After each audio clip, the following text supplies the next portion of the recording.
ഏത് അന്തർധാരയുടെ അടിസ്ഥാനത്തിലാണ് നിന്നുപോയത്? എവിടെ വെച്ചാണ് ഈ അന്വേഷണം വേണ്ട എന്ന് തീരുമാനിച്ചത്? ഏത് സ്റ്റെപ്പിലാണ്?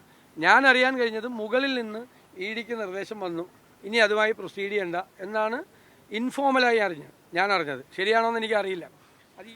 മുഖ്യമന്ത്രി ഇന്നലെ ഇഡി നോട്ടീസ് വിവാദത്തിൽ വളരെ വൈകാരികമായിട്ടാണ് അദ്ദേഹം സംസാരിച്ചത്. പക്ഷെ മറുപടി പറഞ്ഞില്ല.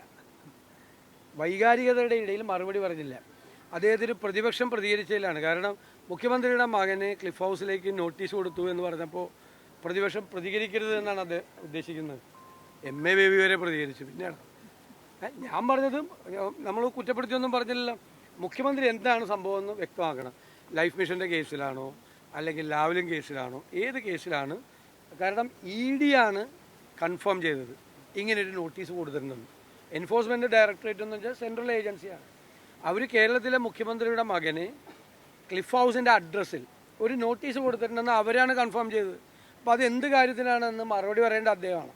അദ്ദേഹം വൈകാരികമായിട്ടല്ല പറയേണ്ടത്. അദ്ദേഹം വൈകാരികമായി പിന്നെ കുറേ കാര്യങ്ങളൊക്കെ അദ്ദേഹം പറഞ്ഞു. അതല്ല കേരളത്തിന് കേൾക്കാൻ താല്പര്യം. എന്തിനാണ് ഇങ്ങനൊരു തന്നതെന്നാണ്. ഞാൻ വാർത്ത വരുമ്പോൾ ഞാൻ പ്രതികരിക്കണമല്ലോ. അതിനദ്ദേഹം നമ്മളെ പരിഹസിക്കുകയോ ഭീഷണിപ്പെടുത്തുകയോ ഒന്നും വേണ്ട. അതൊക്കെ എം.എ. ബേബിയുടെ അടുത്ത് മതി, എൻ്റെ അടുത്ത് വേണ്ട. അല്ല, എൻ്റെ അടുത്ത് വേണ്ട. അല്ല, അത് ഇഡിയാണ് വ്യക്തമാക്കേണ്ടത്. ഇഡി ഒരു നോട്ടീസ് കൊടുത്താലുള്ള ഒരു പ്രൊസീജിയർ ഉണ്ട്. അത് എവിടെ വെച്ചാണ് ഇത് നിന്നുപോയത്? ഏത് സമ്മർദ്ദത്തിൻ്റെ അടിസ്ഥാനത്തിലാണ് നിന്നുപോയത്? ഏത് അന്തർധാരയുടെ അടിസ്ഥാനത്തിലാണ് നിന്നുപോയത്? എവിടെ വെച്ചാണ് ഈ അന്വേഷണം വേണ്ട എന്ന് തീരുമാനിച്ചത്? ഏത് സ്റ്റെപ്പിലാണ്? ഞാൻ അറിയാൻ കഴിഞ്ഞത് മുകളിൽ നിന്ന് ഇഡിക്ക് നിർദ്ദേശം വന്നു, ഇനി അതുമായി പ്രൊസീഡ് ചെയ്യണ്ട എന്നാണ് ഇൻഫോർമലായി ഞാൻ അറിഞ്ഞത്. ശരിയാണോ എന്ന് എനിക്കറിയില്ല. അത് ഇഡിയാണ് വ്യക്തമാക്കേണ്ടത്. ഏത് ഘട്ടത്തിലാണ് ഈ ഒരു നോട്ടീസ് കൊടുത്താലുള്ളൊരു പ്രൊസീജിയർ ഫോർമാലിറ്റീസ് ഉണ്ട്. അത് നിർവഹിക്കാതെ അവിടെ വെച്ച് നിർത്താൻ എവിടെ നിന്നാണ് സമ്മർദ്ദം ഉണ്ടായത്? ഇഡിയുടെ മേലുദ്യോഗസ്ഥന്മാരാണോ, രാഷ്ട്രീയ നേതൃത്വമാണോ, ആരിടപെട്ടിട്ടാണോ അത് ഇല്ലാതാക്കിയെന്നുള്ളൊരു ദുരൂഹതയുണ്ട് ഈ കേസിൽ. ഒരു ദുരൂഹത. ബാക്കിയുള്ളവർക്ക് നോട്ടീസ് അയക്കുന്ന പോലെ അല്ല. ആ ദുരൂഹത വ്യക്തമാക്കണം. മുഖ്യമന്ത്രി വ്യക്തമാക്കില്ല എന്ന് മനസ്സിലായി നമുക്ക്. അദ്ദേഹം ഇതൊഴിച്ച് ബാക്കി എല്ലാത്തിനും മറുപടി പറഞ്ഞു. ഇനി മറുപടി പറയേണ്ടത് ഇഡിയാണ്. ഇഡി പറയണം.